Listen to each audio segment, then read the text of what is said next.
Bonjour, ravi de vous retrouver sur ce podcast avec Viva Mundi.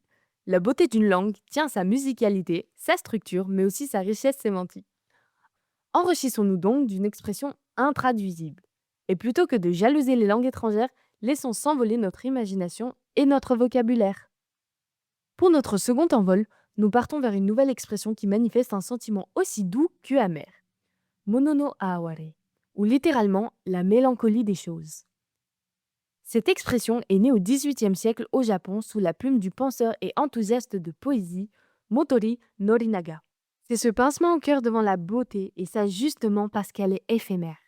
Pour Norinaga, cette émotion méritait un nom. Une chenille se transformant en papillon, un été qui s'efface, une amitié qui change, ce n'est pas une tristesse lourde, mais une émotion douce amère.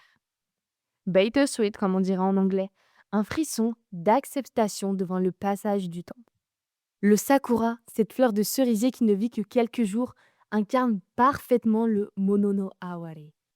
On retrouve aussi cette expression dans la littérature, dans la peinture et jusqu'à dans les films de Miyazaki. Pensez au voyage de Chihiro ou Mon voisin Totoro, des instants suspendus, des émotions sans parole, la tendresse d'un monde en perpétuel changement. Et si le vrai luxe, c'était justement de s'émouvoir de ce qui ne dure pas. Aujourd'hui, on le cherche à le figer, stocker, retenir. Monono Aware nous invite à ressentir, puis à laisser partir. Et vous, qu'est-ce qui provoque chez vous un Monono Aware? N'hésitez pas à le partager en commentaire. À bientôt pour un nouvel envol pour que vive cette expression et toutes les langues avec Viva Mundi.